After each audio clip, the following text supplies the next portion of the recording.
Thiruvananthapuram പള്ളിപ്പുറത്ത് KSRTC ബസ്സിടിച്ച് bike യാത്രികനായ ഒരു യുവാവിന് ദാരുണ അന്ത്യമുണ്ടായി. പള്ളിപ്പുറം ബിസ്മി മൻസിലിൽ ആഷിഖാണ് മരിച്ചത്.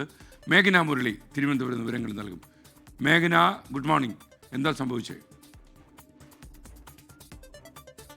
തിരുവനന്തപുരത്ത് ഒരു അപകടത്തിൻ്റെ വാർത്ത വരുന്നതാണ് പള്ളിപ്പുറത്ത്. മേഘന മുരളി, എന്താണ് ഈ അപകടം? വിശദാംശങ്ങൾ എന്താണ്?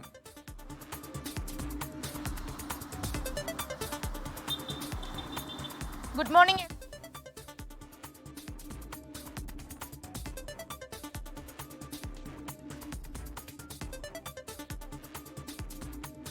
വാർത്ത വരുന്നത് ബിസ്മി മൻസിലിൽ ആഷിഖ് മരിച്ചു എന്ന വാർത്തയാണ് വരുന്നത്. ബൈക്ക് യാത്രികനായിരുന്നു, 21 വയസ്സ് പ്രായമുണ്ടായിരുന്നു. ഇന്നലെ രാത്രി 1 മണിയോടെ പള്ളിപ്പുറം മുഴുത്തിരിയാവട്ടത്തായിരുന്നു ഈ അപകടം ഉണ്ടായത്. തിരുവനന്തപുരത്തേക്ക് പോയ KSRTC സൂപ്പർഫാസ്റ്റ് ബസ്സും ബൈക്കും നേർക്കുനേർ ഇടിച്ചാണ് അപകടം ഉണ്ടായത്. ഗുരുതരമായ പരിക്കേറ്റ ആഷിഖിനെ മെഡിക്കൽ കോളേജിൽ എത്തിച്ചെങ്കിലും ജീവൻ രക്ഷിക്കാൻ കഴിഞ്ഞില്ല എന്നാണ് നമ്മുടെ ബ്യൂറോ റിപ്പോർട്ട് ചെയ്യുന്നത്. മേഘന മുരളി മറ്റ് വിശദാംശങ്ങളുമായി വീണ്ടും ചേരുന്നു. മേഘന, ഗുഡ് മോർണിംഗ്, പറയൂ. തിരുവനന്തപുരം പള്ളിപ്പുറത്ത് ഇന്ന് പുലർച്ചയോടുകൂടിയാണ് ഈ അപകടം ഉണ്ടാകുന്നത്. KSRTC സൂപ്പർഫാസ്റ്റ് ബസ് ബൈക്ക് യാത്രികനായ യുവാവിനെ ഇടിച്ച് പരിക്കേൽപ്പിക്കുകയായിരുന്നു. മരിച്ചത് പള്ളിപ്പുറം ബിസ്മി മൻസിലിൽ ആഷിഖാണ്. 21 വയസ്സാണ് യുവാവിന് പ്രായം.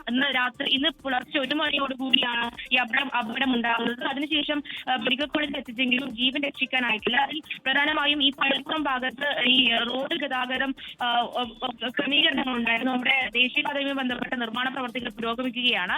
അതിനിടയിൽ ആണ് ഈ അപകടം ഉണ്ടാകുന്നത്. അത് ഈ വൺ വേ തെറ്റിച്ച് KSRTC ബസ് എത്തുകയായിരുന്നു എന്നുള്ളതാണ് നമുക്ക് ഇപ്പോൾ ലഭിക്കുന്ന വിവരം. ഇതിൽ മംഗലാപുരം പോലീസ് കേസെടുത്തിട്ടുണ്ട്. ബസ് ഗതി മാറി വൺ വേ തെറ്റിച്ച് വന്നാണ് ഈ ബൈക്ക് യാത്രികനായ യുവാവിനെ ആണ് തിരുവനന്തപുരത്ത് വിവരങ്ങൾ നൽകിയത്. പള്ളിപ്പുറത്തൊരു ബൈക്ക് യാത്രികൻ മരിച്ചു എന്നുള്ള സങ്കടകരമായ വാർത്തയാണ് വരുന്നത്.